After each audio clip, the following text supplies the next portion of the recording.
رنگوں کو بھی میں جانتا ہوں۔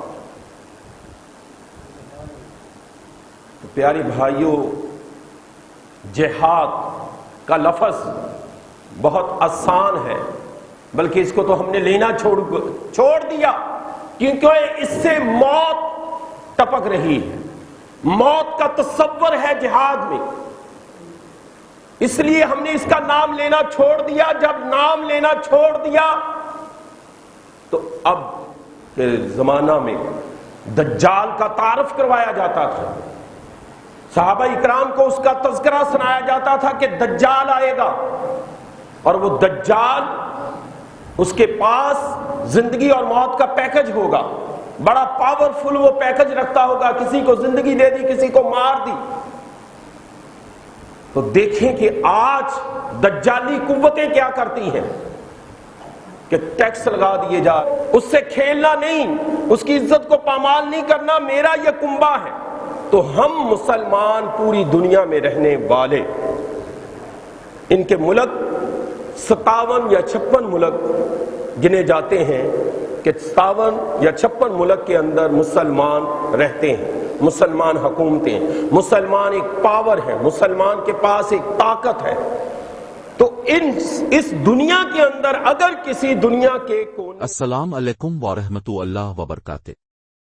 ویڈیو شروع کرنے سے پہلے اب سب سے ایک چھوٹی سی گزارش ہے کہ ہمارے چینل رائے عصمت اللہ قادری کو سبسکرائب ضرور کریں تاکہ آپ کو علم و حکمت سے بھرپور، ایمان افروز اور دلچسپ ویڈیوز بر وقت ملتی رہے۔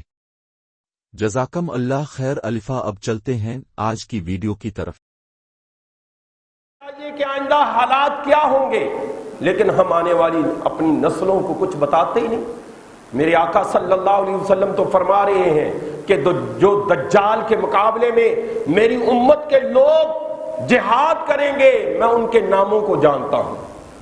علم غیب بھی دیکھیے میرے آقا صلی اللہ علیہ وسلم کا، فرمایا قیامت، قرب قیامت میں جب دجال سے میری قوم جو ہے، میرے امتی جہاد کریں گے، میں ان کے ناموں کو جانتا ہوں۔ یہاں تک نہیں فرمایا، فرمایا میں ان کے باپوں کے ناموں کو بھی جانتا ہوں۔ یہیں تک نہیں فرمایا جس سواری پر سوار ہو کر وہ جہاد کریں گے کو بھی میں جانتا ہوں۔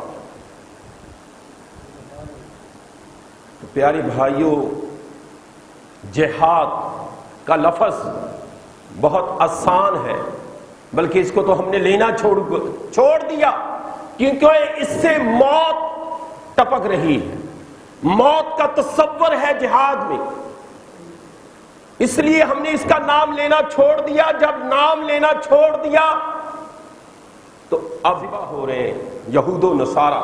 یہود و نصارہ کے بارے میں بتا دوں، رہیں گے یہ بھی نہیں، کیونکہ اللہ کا وعدہ ہے کہ اسلام جو ہے اپنی تمام تر طاقتوں کے ساتھ نافذ ہوگا۔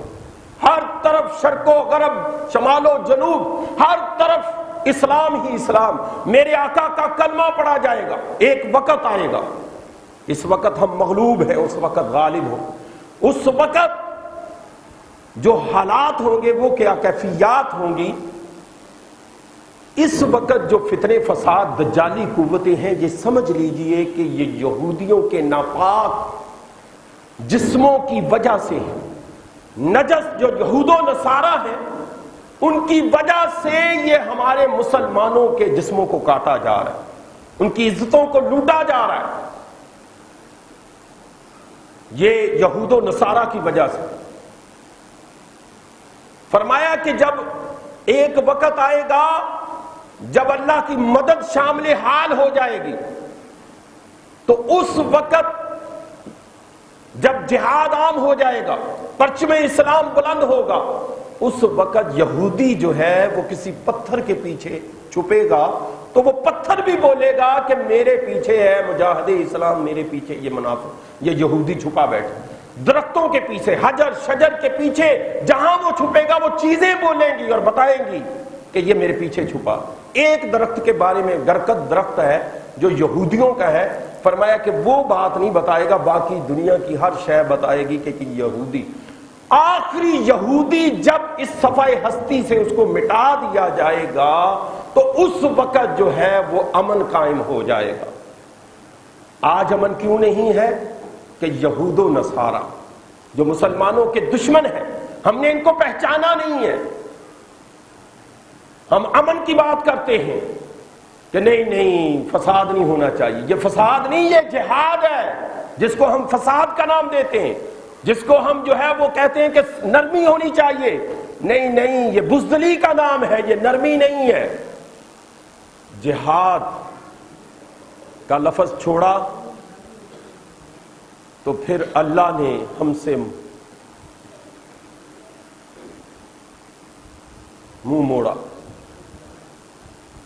اللہ کی مدد نہیں ہے شامل حال، لیکن سلام ہے ان غزہ کے مسلمان نوجوان بیٹے بیٹیوں، ماؤں بہنوں کو، بھائیوں کو جو 56 ممالک کے ہونے کے باوجود کسی طرف سے ان کی حوصلہ افزائی، ایک دو کرتے بھی ہیں تو اپنی عوام کو مطمئن کرنے کے لیے، باقی خاموشی طاری ہے. کیا نہیں ہے مسلمانوں کے پاس؟ ایٹمی طاقتیں ہیں، ایٹمی پلانٹ ہے، ایک پاور ہے، پیسہ ہے، معدنیات ہیں، ذخائر ہیں، قدرتی بہت ساری چیزیں ایسی ہیں جن سے ہم یہود و نصارہ کو مٹا سکتے ہیں. لیکن دنیاوی سسٹم تو ہے، ایمانی سسٹم نہیں ہے. جوش ایمانی نہیں ہے، جذبہ ایمانی سے ہمارے سینے خالی ہو چکے ہیں. موت سے ہم ڈرنا شروع ہو گئے ہیں. پیارے بھائیوں،